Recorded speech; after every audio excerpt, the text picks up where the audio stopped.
দিল্লিকে আমরা বলছি আপনি হাসিনার উপরে ভোট দিয়ে যা কিছু চান নিতে পারবেন, কিন্তু দীর্ঘমেয়াদে জনগণকে খেপিয়ে সেটা আপনি রাখতে পারবেন না।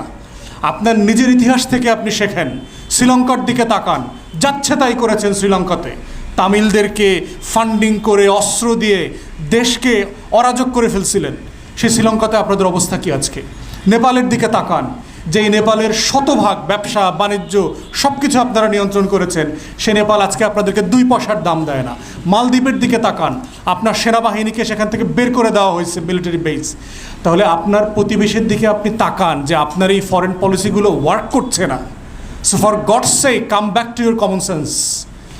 এই জন্য দিল্লিকে বলছি, বাংলাদেশের 20 কোটি মানুষের সাথে বেইমানি করে শুধুমাত্র একটা করদ রাজ্যের মুখ্যমন্ত্রীর উপর ভরসা করে যদি আপনারা মনে করেন যে আপনারা 800 কিলোমিটার রাস্তা 1000 কিলোমিটার রাস্তা বাংলাদেশের বুকের উপর দিয়ে চলে যাবেন, বোকার স্বর্গে বাস করছেন। শুধু বাংলাদেশের আভ্যন্তরীণ রাজনীতি দেখেন, এইখানে ট্রেন পরানোর রাজনীতি আছে বিএনপি আওয়ামী লীগের মধ্যে। স্লিপার খুলে ফেলা, ট্রেনের লাইন উঠায়া দেওয়া, আগুন দিয়ে ট্রেনের বগি পরায়া দিয়ে মানুষ মেরা ফেলা, এই রাজনীতি বাংলাদেশে আছে। আপনি 800 কিলোমিটার রাস্তা ট্রেন নিয়ে যাবেন এখান থেকে নিরাপদে? এটা প্র্যাকটিক্যালি সম্ভব? বাংলাদেশের মানুষকে খুশি না করে একটা অগণতান্ত্রিক রাজ্যের সাথে মুখ্যমন্ত্রীর সাথে চুক্তি করে? অসম্ভব ব্যাপার, হইতেই পারে না। কানেক্টিভিটি হইতেই পারে।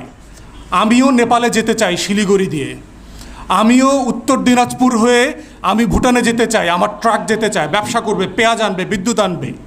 আপনিও বাংলাদেশের উপর দিয়ে যান, ত্রিপুরা যান, কুমিল্লা হয়ে, আমার কোনো সমস্যা নাই।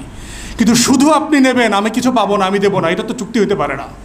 আপনি বার্মা থেকে গ্যাসের পাইপলাইন নিয়ে যাবেন বাংলাদেশের উপর দিয়ে, কিন্তু বার্মা গ্যাস আবার আমাকে বিক্রি করতে পারবে না, সেটা কেমন কথা হইল? অতএব আমরা কানেক্টিভিটির বিপক্ষে না, কিন্তু সেই কানেক্টিভিটি মিউচুয়াল ইন্টারেস্টের উপর ভিত্তি করে হইতে হবে।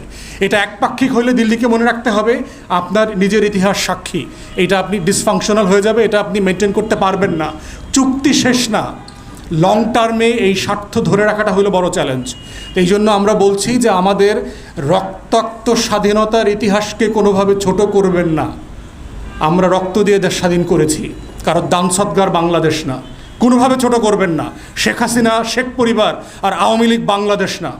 বাংলাদেশ অনেক বড়, 20 কোটি মানুষের বাংলাদেশ, মুক্তিযোদ্ধাদের বাংলাদেশ। অতএব এই বাংলাদেশ বিক্রি হইতে দেওয়া যাবে না এবং হবে না ইনশাআল্লাহ।